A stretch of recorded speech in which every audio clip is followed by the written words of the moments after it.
Good morning, good afternoon, good evening, everyone, wherever you are in the world. My name is Paul Thurman. Let me welcome you to our first webinar in a series focused on millennials, the good, the bad, and the millennial. So thank you for being with us. It's a delight to have you here for the next 45 minutes. Just to note, we are being recorded and we are live on Facebook. So you'll be able to take a look at this after we're done and also invite others to see our broadcast in the future. So again, thank you for being with us. We're delighted to have you. I must say, it's a pleasure to work with both Sherban and Monisha, my fellow doctoral colleague and graduate here this morning from New York. And I'd like to get started just by introducing myself. I'm Paul Thurman, a professor at Columbia University here in New York, where I've been on the faculties of the Business School, School of International and Public Affairs, and the Schools of Public Health for a little over 20 years. Finished my doctorate at École de Ponts a couple of years ago, and delighted to continue to serve the school by helping out with webinars and things that we hope will enrich the academic and personal experiences of our current students and of our graduates. In terms of the topic today around millennials, I must say it's very interesting being a professor in a school where the ages of the students never changes. It's interesting. Whoever I see in the classroom year after year, they're always the same age. So I've had a lot of opportunities over 23 years, I guess, now on the faculty of being able to work with the Gen X's, the Gen Y's, the millennials, and pretty soon the Gen Z's, of which you might be able to see I have a few of them on the mantle back behind me. So my experiences with them are very interesting in the classroom in terms of how they participate, how they engage, how they look for jobs, what they think is a good job versus not, and how those have changed over the years as the generations have changed.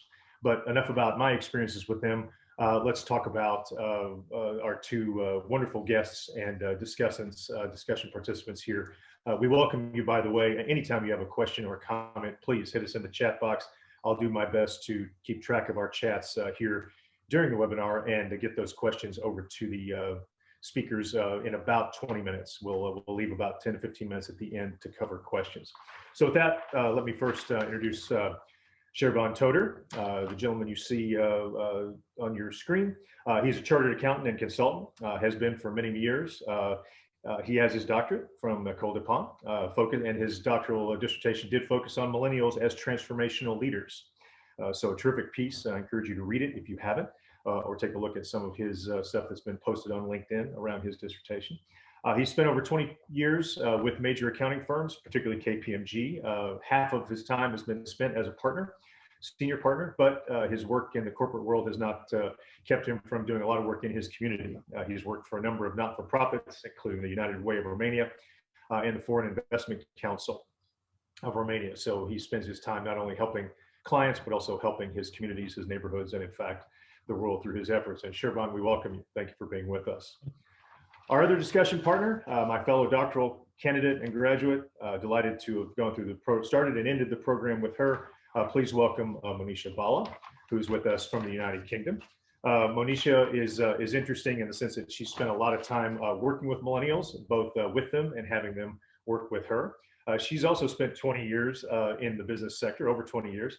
Her particular experience is in the travel business, and she's actually directed and been in charge of a travel experience business in the UK. She understands millennials a great deal, not only through her doctoral research, like Sherban, but also has a great deal of firsthand experience hiring them, working with them, promoting them, developing them, and getting their help to run and to grow a business. She also works with local governments and supports her community through schoolwork, helping students develop career strategies, and trying to provide insights into the next generation that will be our workers and our leaders in our future, namely the Gen Zers. Monisha, welcome to you as well. With that, again, keep the questions coming in the chat box in terms of anything that we can ask anytime. We are continuing this series. This is the beginning of this series. Use the chat, and if you have any technical support issues, please put those also in the chat, and we'll address those as we can. Monisha, I want to start with you. Again, welcome. Just a quick question. I must say, personally, and I think a lot of people on this webinar would agree, there's been lots of different generations. There was all the way back from the baby boomers, and then the post boomers, and then the echo boomers, and the X's and the Y's, etc.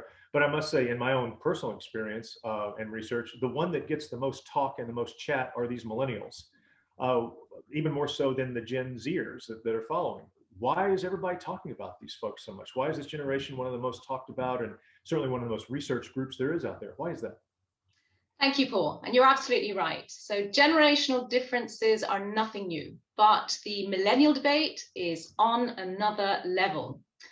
We need to understand why they are the way they are. So when millennial babies were born, politics, society, media jumped onto the bandwagon to focus on these babies. Technology was a prominent player, transforming their behavior, and according to some research, even influencing how their brains operate. Parenting was arguably the greatest influence. So-called helicopter parents programmed every minute of their children's lives to incorporate intense schooling, carefully selected after-school activities, and even nurturing certain beneficial friendships.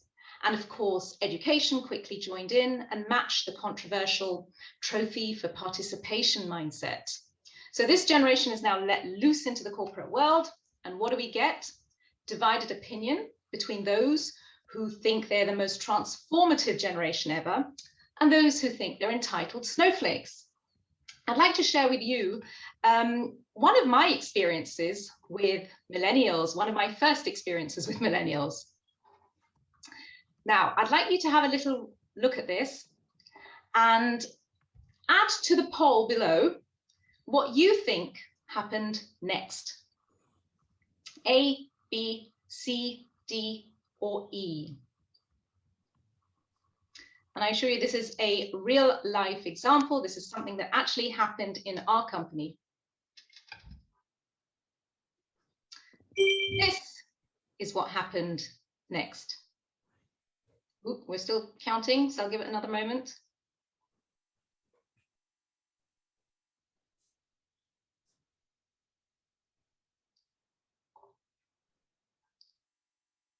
You're right, absolutely right. So she resigns because she feels her contribution was not correctly acknowledged. This is the reason she gave. Now, obviously, this is a very extreme example, and but it just goes to show that a lot of companies just don't get this cohort. So unlike previous generations who adapted very comfortably to the company culture, millennials are less compliant. They've shaken up organizations, expecting different outlooks on their job expectations, on their moral codes, on their personal ambitions, on the working culture. And companies around the world are scrambling to try and satisfy all these high expectations and ambitions and morals. And the concern, though, is that companies are reactively trying to find a workaround, but they've not quite worked out, how do I get the best out of them? Sure, Bon. We've heard Monisha's point about this, and the results of the survey might be interesting to some, surprising to others. What's your take on this? Why are we talking about them so much? And in fact, why are the two of you, not millennials, focusing on millennials as part of your doctoral research? Go ahead. Paul, you have to distinguish first between two groups or cohorts of millennials, and this distinction is important. So you have the senior millennials who are in their mid-30s, approaching 40s, who resemble somehow, but not entirely the Xers. And the junior millennials who are in their 20s, approaching their 30s, who are more like Gen Z, but not exactly. Now, this distinction is important because it helps us to understand their expectations and behaviors. And let me take them one by one. The first cohort joined the work just before and amid the financial crisis of 2007, 2008. And at that time, the subject captured a lot of interest because you had the boomers and the Xers who initially did not understand those millennials. They perceived them to be somewhat threatening because there was a feeling that they were undermining the existing norms in the organizations. And even with that first cohort, the feeling was that activities that were relatively easy in the past, like recruiting, but more importantly, the recruiting, retaining, and making them loyal, suddenly become more challenging and more difficult. 15 years later, this cohort somehow managed to get a way to find their way around the organization and hack their way to work with the other generation.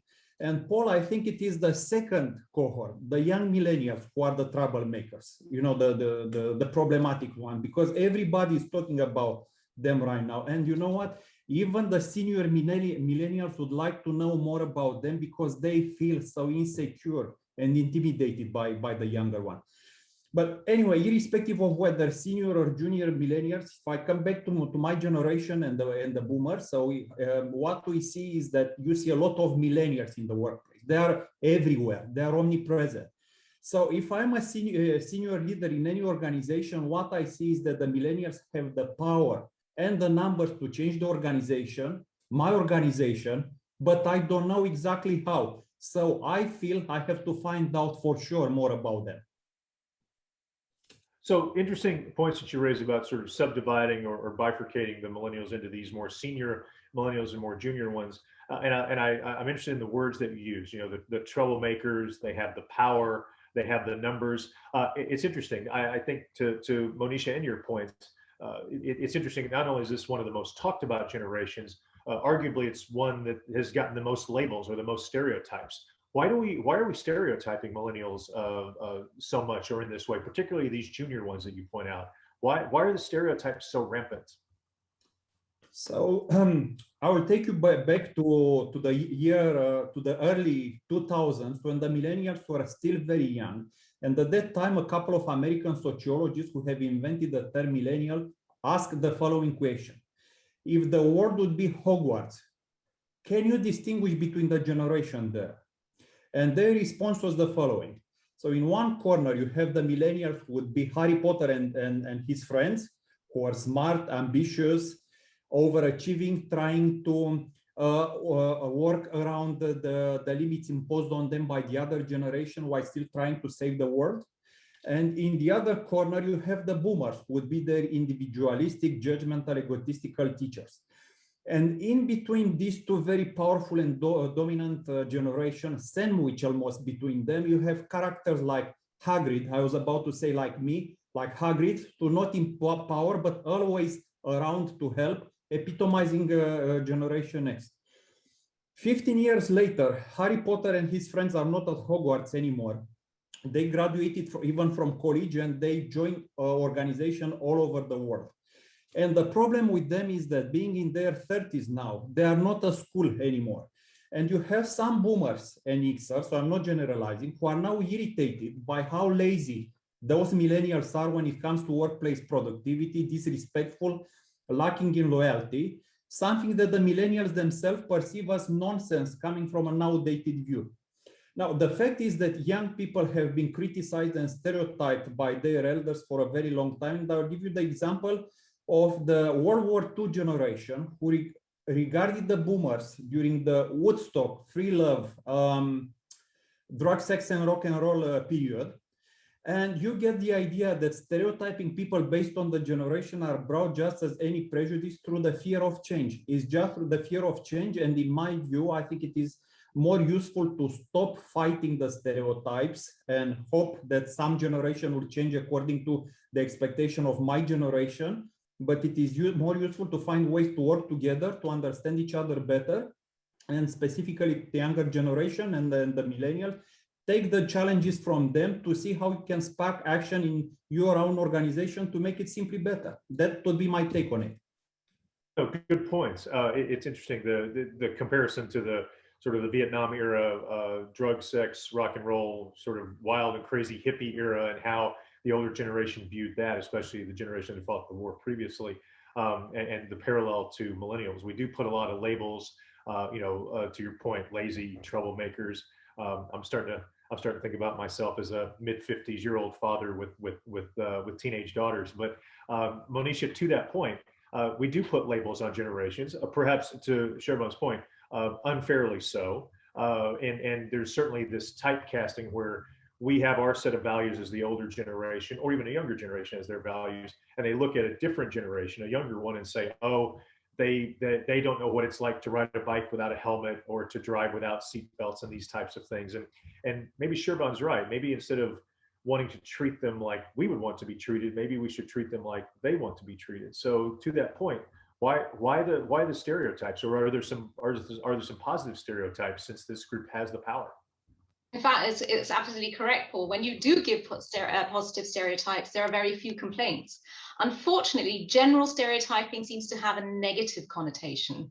But really, all stereotyping is explaining why certain groups behave in a certain way. So social or economic, political or cultural events that they've experienced during certain times of their life will shape them. So just like we will see how COVID is going to shape today's youth, and we will see the influence of that in a few years to come. So perhaps we ought to see stereotyping less as a label and more as a lens to try and understand them. And with regard to millennials, I think regardless, although I do concede that most of the research is about UK and US millennials, and there is scope for more country-specific study, overall, the prevalent traits about millennials are across the board. You know, their optimism, their agility, their open-mindedness. And also remember social media. Social media has molded this generation. A great example given to me by a company I interviewed, an accountancy practice in London, employed millennials from India and found when they first joined, they had a lot of the traits, but they were not as extreme in their characteristics as the UK millennials. But within a year, you couldn't tell them apart. Interesting. So you used interesting terms there around you know, they're passionate, they're very driven. Let's keep sampling on that. Sherban, we talked about how stereotypes are often viewed as negative, how they end up sort of being true at some point, even when you have people outside of the research, like the Indian millennials coming in to work in sort of the US UK mindset. But let's flip this around a little bit. Let's sample on these positive stereotypes and adjectives that Monisha used. What can we embrace and use in a positive way with this millennial generation in the work world or in the community world, two worlds that you've served and dedicated most of your life to? Sure. So the millennials are the most high maintenance workforce in the history of humanity. So get used to it, but is likely to be the most high performing one. So, but you need to do some work about it, because they have so many great characteristics. And to give just a few examples of their more specific attributes, and they are important, I think, they have the ability to see patterns not always evident higher up in the organization. They work well in teams because they have always worked well in teams since they were students in school and college. And now joining organizations, they are keen agents for change and innovation. They are cooperative, more cooperative than my generation Gen X. They have higher self-esteem and are very comfortable with technology. Among all these characteristics, I think it is the better use of technology which is distinctive for this younger generation, and in particular, the way they communicate and interact with each other and with the other generations.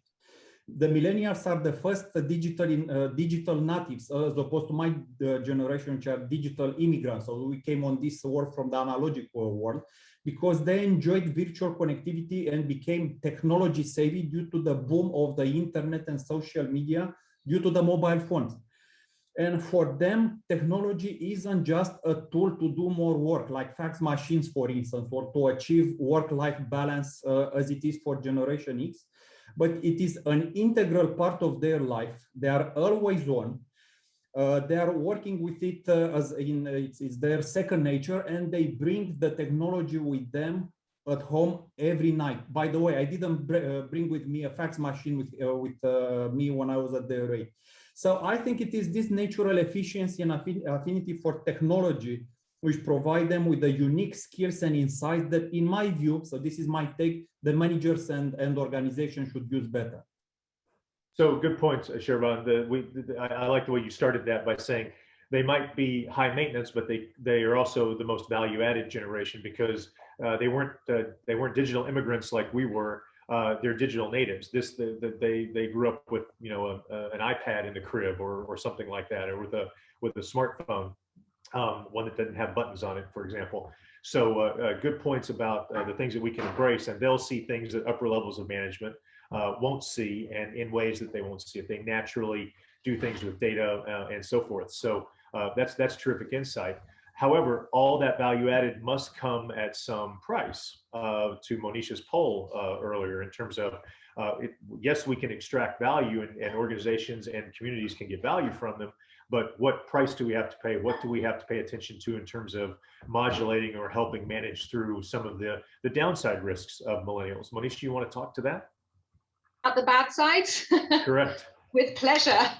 Well, I tried not to say bad side. I tried to say downside risk. Areas we could develop, shall we say? Yes. So I would like to, if I may, I would like to share some points that I have experienced in my company. Have a read of these. Now, before I have millennials up in arms, I would like to point out that this is academic research. This was not any anecdotal or personal opinion. And the research revealed that employers across industries identified 19 main themes about millennials. And of these 19 themes, only 3 were positive. So I'd like to maybe focus here more on how these might impact companies. Now, there are a lot of areas they will impact companies, but my top 4, I would say, are, okay, feedback, number 1. Rather than the traditional annual performance review, millennials expect short, sharp chats, preferably whenever they request them. We used to have something known as the sandwich technique, which I'm sure you're familiar with, where you had 1 criticism that was sandwiched between 2 good things. Now that has evolved into the 4-to-1 ratio. For every 4 good things, you're allowed to say 1 criticism. Managers struggle with this. Millennials, if it's not done in the right way, millennials will take offense or leave. Secondly, on management, just like the relationship that they enjoyed with their parents, millennials are looking for the equivalent in the workplace, someone who will assist them professionally as well as personally. And this is high maintenance management. Thirdly, on flexibility, a survey done on US millennials found that 70% expected an organization to offer paid sabbaticals for voluntary work, which is very commendable, very philanthropic, but how many companies are in business to pay for their employees' voluntary work? And note that this flexibility was very much one way in favor of millennials. And finally, on attention spans, millennials expect fast-track leadership programs, a range of varied and challenging job assignments, and they want to avoid anything that's repetitive or boring. And that begs the question, who does the boring, repetitive stuff? There are many more, but these stood out to me. Sherbon, what do you think? What do you think about this high maintenance piece? In fact, it's interesting. I've read articles recently from consulting firms and from research organizations that believe that the term manager is actually going away. It's dying. However, I tend to disbelieve that, primarily because of what you and Monisha have said, namely, if we have a generation that is higher maintenance and needs to be managed carefully, I think that actually requires even more and better and improved management skills. What's your take on this? How do we manage this high maintenance, and what does this mean sort of for the corporate future? In fact, that's one of the questions that we've gotten on the chat is, how does the corporation adapt to get the best out of this generation? And should we expect the generation itself to adapt at some level? Go ahead. Well, there is a dark side of some of the features we talked about. I talked about earlier, so some of the positives one, and I feel it is a little bit unfair that only me I spoke about the positive one, while we both spoke about the bad one, because they have so many great. Their desire to succeed and enthusiasm often lead the millennials, and this is happening in the real world, and study after study shows that. They have very high stress levels and even burnout, which made the media to call them the burnout generation. And even a study that I've seen recently published by HBR showed that the millennials have the highest levels of burnout among all generations currently in the workplace. Now, they got part of this high stress from their early years and childhood, when their parents wanted to transform them into superhuman and push them into as many school and after school activities as possible, as like they would like to send them to populate a different planet.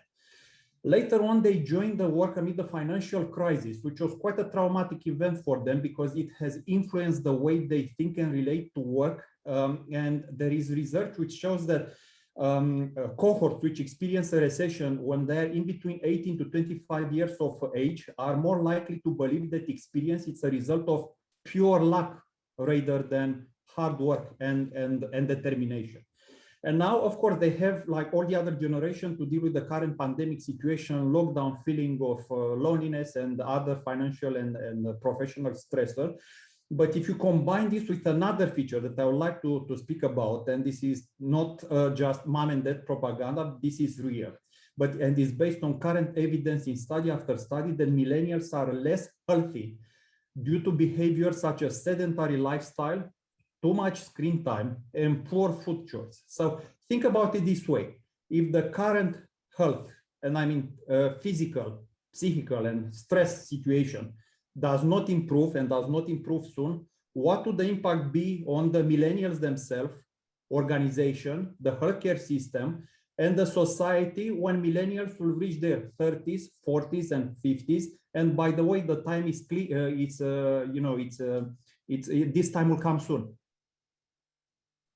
Monisha, what's your take on this? I mean, you've employed millennials, you've had them exhibit a lot of these positive and negative behaviors. What does the corporation or the business enterprise need to do to adapt, and or can we expect any adaptation from this generation, which does not make terribly good food choices, is a bit sedentary, very, very focused on screen time and blue light and all this stuff? How do we extract this value in a way that doesn't hurt them? I'd like to focus more on maybe the more practical elements of how we can engage and retain our millennials. So one, the workplace. We're going to have to re-look at the workplace. Forget the Instagram-friendly gimmicks of slides and nap pods. We don't need those. They're not going to retain them. Instead, maybe revisit how, include things such as new types of breakout areas, revamping the concept of our working hours, maybe revisiting shift work, creative holiday systems. Those are the sort of things that we need to be looking at as organizations. Secondly, we looked at managers. I've already spoken about those. We need to, again, see if we can incorporate things like buddy systems, which already many companies incorporate, and perhaps have buddy systems before a new recruit joins an organization. Technology, cutting edge technology, is not an optional extra. It is an evolving must-have. So tech-driven tools have to make up an integral part of any organization, small, medium, or large, regardless of where they are. And then there's company branding. This is one of my favorites. It's not enough to brand for your customers. You're going to have to brand for your employees. A business has to look good in order to appeal to the employees that you want to recruit. It may not retain your millennials, but it will attract them to come and work for you in the first place. And then very finally, on retention of millennials, except millennials are not going to stick around for too long in a company. So they're taught to accrue experience as an investment in themselves. And they believe that every experience is a sort of career enhancer. So they go down these career paths or roadmaps, if you like. This is not a standard roadmap in one company or one industry or one role. You need to just get used to millennials who are joining companies, and they're going to have some very random and very varied experiences. Yeah, interesting. It's talking about some of the research that Siobhan was mentioning. We're working with a generation that is the first of generations that does not value pay and salary as the top reason why they'll make a job decision. Many of us who came before the millennials just wanted a good job with good pay and good benefits. Those things are not top of the list anymore. Do I work for a company that values me? Do I work for a company that has a good logo, so to speak, that is known as a values-driven company? So for all of you out there taking strategy, that sort of mission and vision and value stuff that often kind of gets hand-waved, that's actually important to this generation. So let's not forget that. We've got a lot of questions in the chat box. I'd like to move to those now, if that's okay, but let both of you sort of wrap up your comments, and then we'll get to, so in just a couple of bullet points. Siobhan, I'll start with you. Tell me what this all means to the audience in terms of how we work with, live with, value, and also coexist successfully with this millennial generation, now that they're a huge part of our workforce. I will give you a quote, and I don't believe I'm doing this, but I think it is really nice and cool. And this is the following. Every generation imagines itself to be more intelligent than the one that went before and wiser than the one that comes after. This quote with all the generation resonate. My literature review of hundreds of peer-reviewed articles and my own research and experience led me to the following conclusion. The most practical approach to reduce that intergenerational tensions and to create a more harmonious working environment is not to implement different policies for millennials, which might be not only inefficient, but even discriminatory and in some jurisdiction illegal. But it is to treat all employees well across all generations. So if organizations provide all their employees with an interesting job, pay them well, offer them opportunities to learn, develop, and advance, surround them with colleagues which are supportive and nice and kind, competent boss that they trust, then employees of all generations, including millennials, will respond very, very positively. All right, thank you, Sherban. Monisha, before we move to Q&A from the audience, give us your quick blurb. Well, I put my hands up here and admit that my original motivation to study this cohort was based on largely negative experiences, but having researched them and having analyzed them in far more depth, I've come to realize whether we like it or not, every generation is different. Millennials just happen to be especially so. So rather than complaining, it's up to us to take from them what works, what will grow our businesses and organizations, and what will allow us to innovate.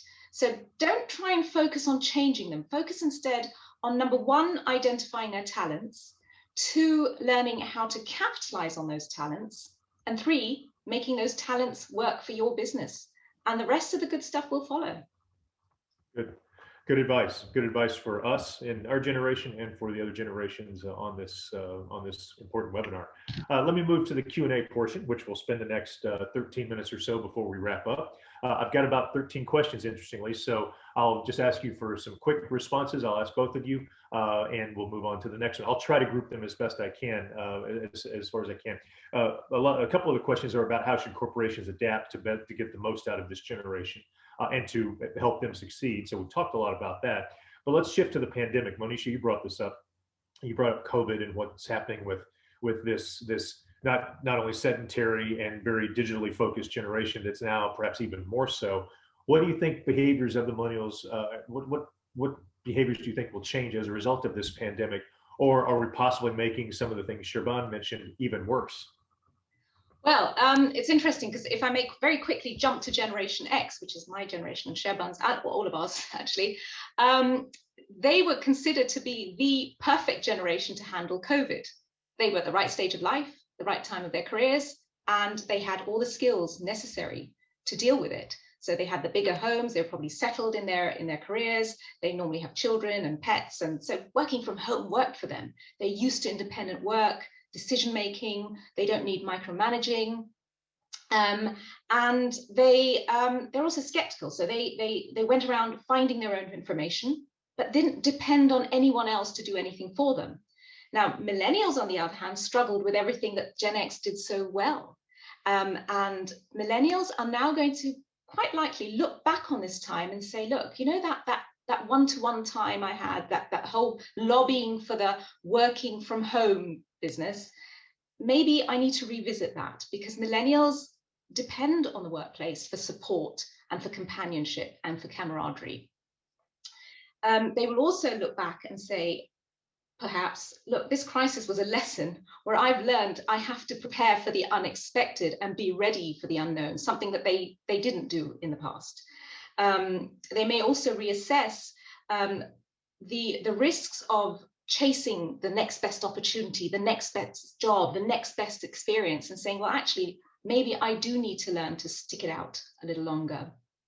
And finally, they may finally look at maybe the value of saving, and delaying gratification is something that they need to start embracing or certainly accepting. No, thank you. Great points, especially around the pandemic. I know myself, since I work from home a lot when I'm not on campus, I joke with my family that working from home was great until everyone started doing it. So yeah, getting in the right environment and giving people the right care is important. Sherban, very quickly, your thoughts. What do you think the pandemic does to this generation, positively or negatively? I would like us to be alert to the following. Millennials are work in progress. We are all work in progress, but they are even more work in progress than we are. And they're anyway in a process of adult and psychological development. And a millennial who is in his or her 30s is very different than one who is in his 20s. The psychology theory shows that the most significant personality changes occur between the age of 18 and the late 20s. So if you work with some millennial, think about it. They are still work in progress, and the younger they are, the more they're in the process of. For the millennials who are in the audience and who think that they are lagging behind right now, don't worry. It's normal. You'll catch up later. This is part of your psychological and adult development. And here I would also distinguish between the senior millennials and the junior millennials. And I think that this pandemic is an extraordinary opportunity, especially for the senior millennials, to step up and take more responsibilities. And I mean, even mid-level managers and even lower-level managers, team managers as well. This is a great opportunity to learn from the situation, and it is their unique chance to change organizations and to bring in, honestly, I think many industries and many businesses are due for a long time to change their business models. And I think that those millennials will only accelerate this trend. All right, thank you, Sherban. Next up, a couple of questions around traits of millennials. And Monisha, this goes to some of the points you made about Indian millennials coming to new environments and starting to look and behave much like the native millennials. Could you share some of the same and different traits of millennials from different countries? Why same and why different? And let me sort of couple that with a different question. What are the values and higher purpose that drives this younger generation of millennials, somewhat irrespective of where they may come from? Monisha. If I pick up that last question, what drives them? Well, unfortunately, a lot of the data tells us what drives them is this me concept, what works for me, what is going to benefit me. And they unfortunately seem to be masking that behind a more philanthropic view of saying, look, I want higher purpose and I want to change the world and I want to fix climate change, etc. I think, to be fair, that many of them do genuinely want to contribute to a higher purpose, but ultimately, what ultimately drives them is themselves. Not necessarily money, as you mentioned earlier, but also an acknowledgement and of being able to fit into an organization, being able to make a difference in an organization, even if it's a small difference, and coming away from that feeling that I made change happen. Oh, good. In fact, one of the commenters here in the chat box, who's also in a university environment, said we have to get in sync with their wavelengths, what's important to them, not just what's important to us. And I love this analogy, fitting, if I may borrow it, fitting a Tesla powertrain into an old Ford doesn't really yield high results. That's right. Trying to make them like us, maybe we need to do a better job of meeting in the middle. To that point, Sherban, let me ask you a couple of other questions here around, since Monisha did say that these folks do attrite fairly frequently, they're not going to stay in their jobs very long, they're going to move around. With this risk of high turnover, how do we ensure business continuity? How do we make sure that, since we know they're going to cycle through, that we still keep our business continuity in place? And at a more senior perspective, do you think inviting these millennials to contribute, for example, at senior meetings, board of director meetings, with appropriate guardrails in place, obviously, do you think that's something that organizations should embrace and try to do more so that this really does permeate higher levels? So again, two parts there, business continuity and representation at the most senior levels. The more junior millennials, especially, they have a more short-term and transactional mindset, and that's the reality. Meaning that when you have to deal with them, think about today, tomorrow, this week, next month, this year. The fact that you promise them a lot of things in 5 years' time, they will not buy it. And what they are looking at any employment opportunity is to have, for instance, from a remuneration compensation perspective, a performance-based one based on their individual performance. So I think it is harder to sell to them a compensation which is based on the performance of the firm, for instance. It's not impossible, but I think it is more difficult. The turnover, it's impossible to fight. There would always be turnover, and rather than fighting the turnover, I think it is more important to control the turnover, and to especially fight and do the best you can do to keep the high performance millennials. And you know, if you have some low performance, and there is the case in many organizations to have some low performance millennials, the focus should not be on them. But when you have the high performance, try to do your best to keep them. And the best place to start with that is to understand them, because many times the discussions the managers are having with their millennials is when it is too late. Okay, let's go to a tangential part on that point about we don't want to be there too late. Monisha, I'll combine a couple of questions here that we've got, and then I want to move on to some of your exit thoughts. So I'm trying to work in as many of the questions in the chat as I can. How do you recommend training, since you've had to do this? How do you recommend training these millennials on things like work ethics and workplace behavior, where self-gratification, you know, is somewhat expected, but you're also still living in an environment where, as someone points out, you know, and I'll go sort of contrarian here, the economy does not owe anyone a living. Even people who do neurosurgery have some boring parts of their day. You know, and AI will change things, and apparently a third of managerial jobs will disappear in the next 20 to 30 years. So how do you train folks, number one? And specifically, can you name any companies, or either one of you, can you name any companies based on your research that have actually done a good job of adapting their cultures to embrace and to get the value out of these millennials? And again, just quick answers here so we can move on to our closing. Thank you. Okay, I'll take the last question first and then go back to the first. So I'll give you just examples of some big companies you've heard of that would have done something quite drastic, if you like. So you've got Netflix that tells their millennials, or tells their staff, they can take as much holiday as they like. You've got Zappos that pays their staff to leave if the match isn't quite right. Adobe have asked their managers to see themselves as coaches. And I think it's Patagonia that actively encourages their staff to take paid time off out of the office to go and involve themselves in outdoor activities. Now, these are obviously big companies. Not every company is in a position to offer this. I'll give you just one small example that my company did. So we used to pay everybody a very fixed bonus structure. So they got X amount of money for achieving a certain result. And we realized couple of years ago that wasn't really getting the best out of our millennials. So we went back to them and said, well, what do you want? And we were astounded because the results were very different. One person wanted the money, another wanted time off, and still another wanted some sort of paid advice. Another one asked for a holiday, etc. So it's being quite personal in this.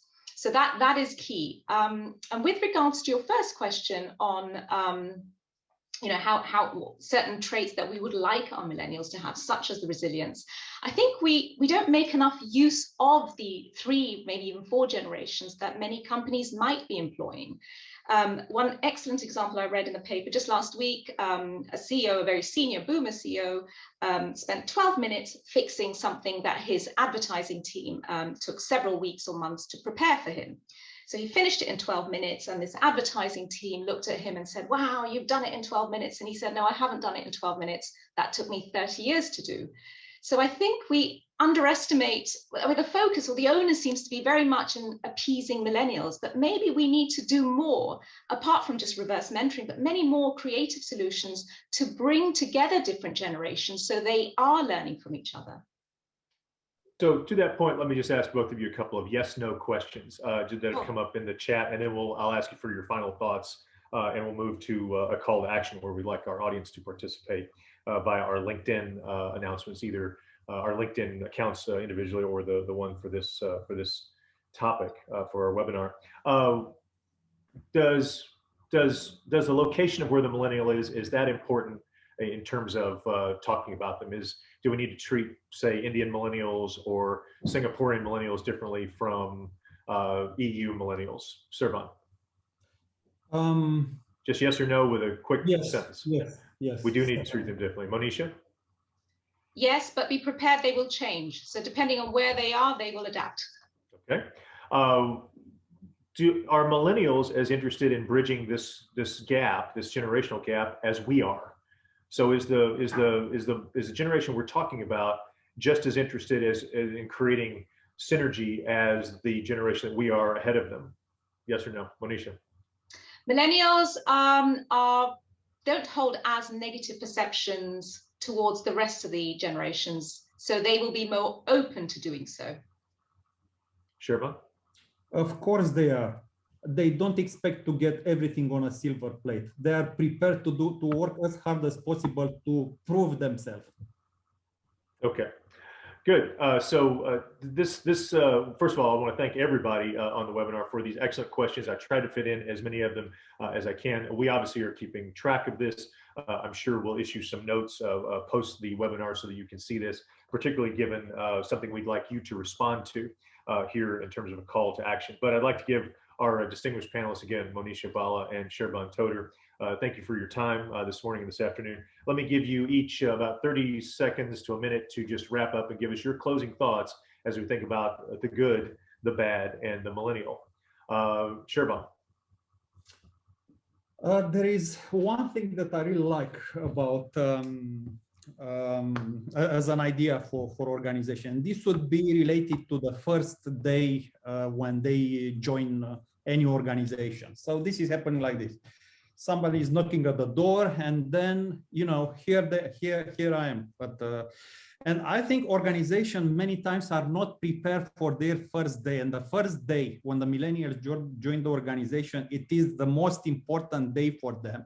And organizations should prepare for that first day like it is the birthday of your children. So think about it when they come, have everything prepared, show them around, give them a computer, have all the technology ready for them, because you know what? When they come in that very first day, they are already prepared to bring a contribution that very first day.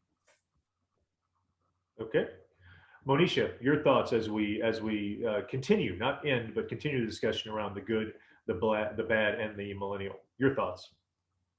Very simply, change your perception. Don't focus on the negative or perceived negative elements of their characteristics. Look at what they can do, and then try and use what they can do to help your business. Terrific. And I really like one of the comments in the chat box, which is a great way to sort of summarize this. No matter whether you like them or hate them, millennials or any generation, the generations that are behind us are the future. And we should keep in mind that and try to embrace and utilize any generation as best we can, realizing that there are differences geographically, ethnographically, demographically, and otherwise. It's also great to see some comments from millennials who are on the webinar saying that they have appreciated this. So maybe we're hitting some of the right tones here. Again, I want to thank Monisha and Sherban, our terrific graduates and speakers. And I want to challenge everyone on this webinar with the following call to action. If you find yourself having a generational clash, either direction, you're either not a millennial and you're having a generational clash with a millennial, or you're a millennial and having a generational clash with perhaps the generation ahead of you, think about this. Try answering the following question in the moment. Identify one or more superpowers that other generation or that other individual has. And by superpower, let me tell you what I mean specifically by that. Something that person or that generation actually does outstandingly well and is of huge benefit to the business or community that you're serving. So if Monisha and I get into a generational disagreement, what's something that I can actually identify that she has as a superpower that is actually beneficial to our business or to our community, or what's something she can identify from me. We challenge you to share those stories with us. Share them through our LinkedIn profiles, which Sabri will put up on the screen here so you can know how to get in touch with us. We certainly welcome you to continue this discussion with us by contacting us on LinkedIn, connecting to us so we can connect to our broader networks. Here's how to find us, either by email or via LinkedIn. Share with us your superpower stories. Share with us the challenges that you have with other generations and what you can embrace and find, to Monisha and Sherban's points. What can you find in a positive way? And send us that story. Send us that encounter and let us know what superpowers the other generations have. I know that my mother was always fond of saying you should always treat people the way you want to be treated. But with all due respect to my mother, she might have had it just a little bit wrong. Maybe we should begin to think about how to treat people the way they expect to be treated. And that means identifying their superpowers, not just our powers that may be super over them. With that, I'd like to thank everyone for joining our webinar around the new, the good, the bad, and the millennial, the new and the old generations, if you will. This is just one of a series that we're beginning on this topic. Our next webinar date, mark your calendars, is the 8th of April, April 8th. April 8th. If you have any other questions or comments, we welcome you to reach out to the panelists collectively or individually. We look forward to sharing the recording of this and any of the slides or materials that you find interesting. Also, for those of you conducting research or who are interested in research in this area, either as a master's degree student or as a doctoral student, please do not hesitate to use the resources within and reach out to all of us if we can be of any aid to you as you continue and consider your new research journeys. With that, Sabri, I'm going to turn it back over to you with my thanks. We would like to thank Sabri and his terrific technical team who makes us all look better than we ever could by ourselves, although I would like a little more hair if you could make that happen on the next webinar. But with that, Sabri, thank you for your kind support, and back to you at École de Ponts. Thank you so much, Paul, Monisha, and Sherban. I would like also to have some here. If you have any miracle in the audience, please let us know. That was all for us. Stay tuned, as Paul mentioned, for our next episode.